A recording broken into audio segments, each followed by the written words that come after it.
que tenemos que ha aplicado una encuesta a la sociedad en general y no solamente a la población Obe-Buglé, sino a la población en general. Un 9% dice que sí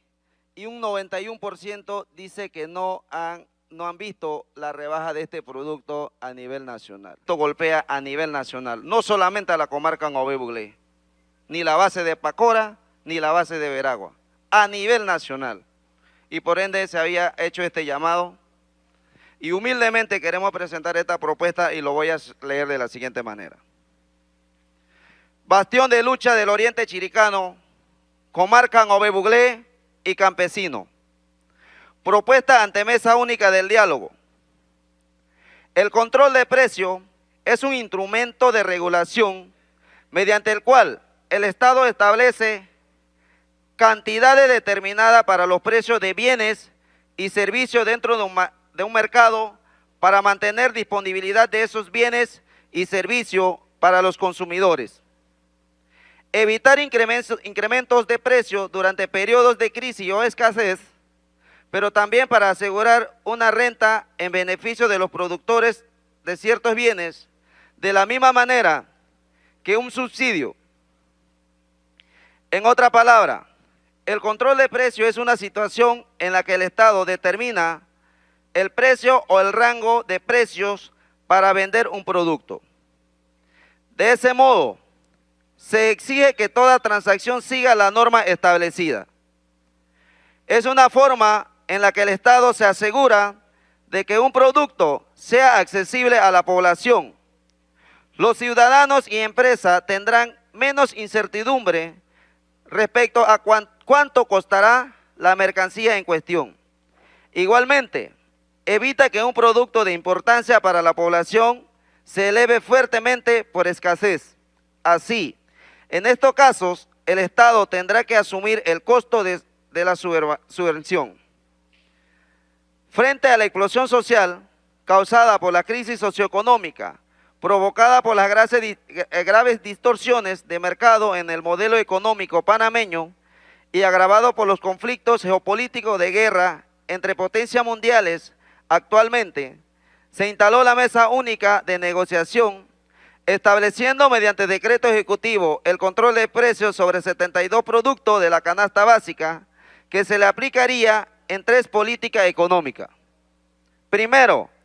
los artículos al precio tope, como la babilla, pan michita, mortadela con pimienta y queso amarillo americano. Segundo, los productos del control de los márgenes de comercialización, como son la pasta de dientes, papel higiénico, jabón de baño y toalla sanitaria. Y tercero, los productos con subsidio, en su mayoría de producción nacional,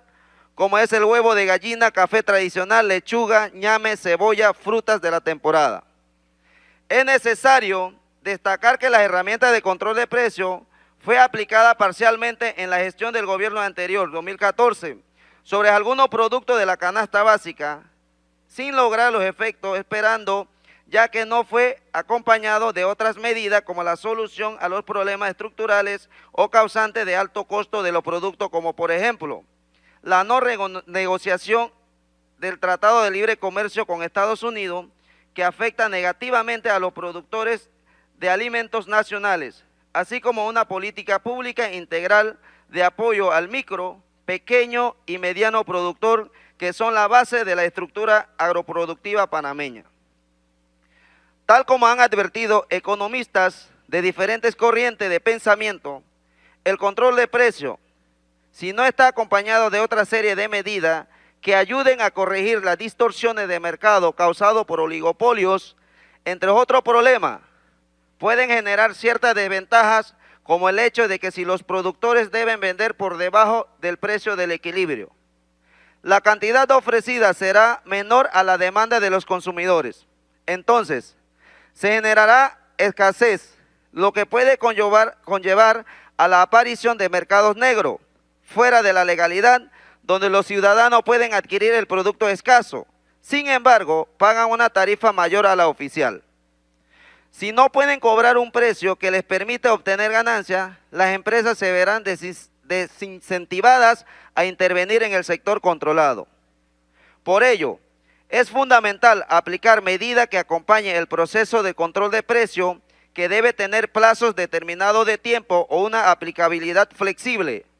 En las medidas que se corrijan las barreras económicas y financieras que generen las condiciones de especulación,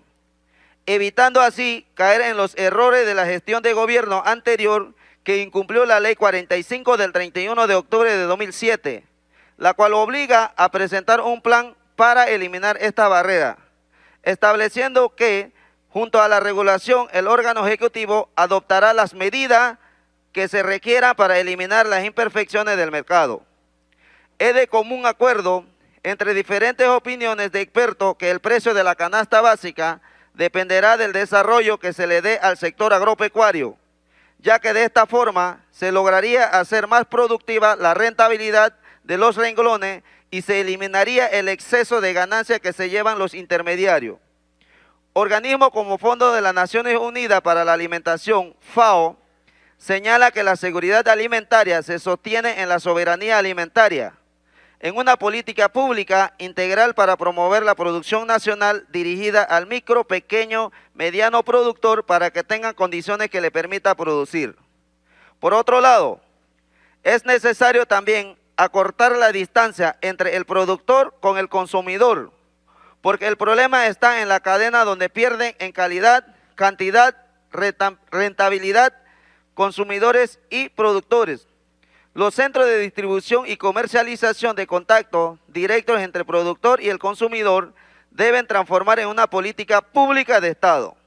No hay medidas coyunturales como la agroferia u otros mecanismos que carecen de fortaleza institucional y sostenibilidad financiera.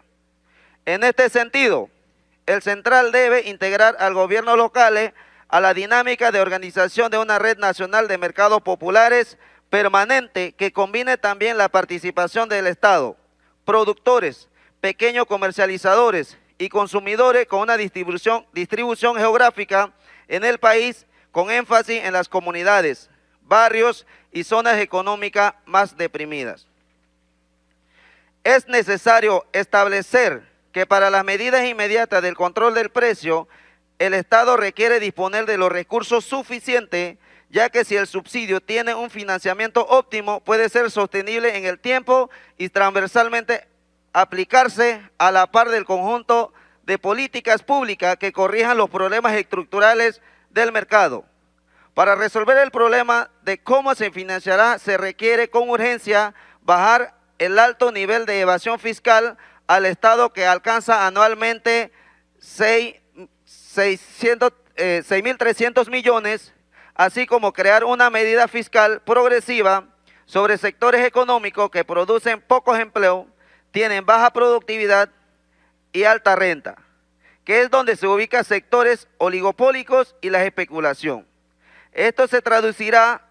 en resolver el problema estructural de orientar la finanza pública en emisión deuda para financiar gastos corrientes, en lugar de recaudar más impuestos de forma eficaz y progresiva, un problema que tiene sensibilizada a la población panameña.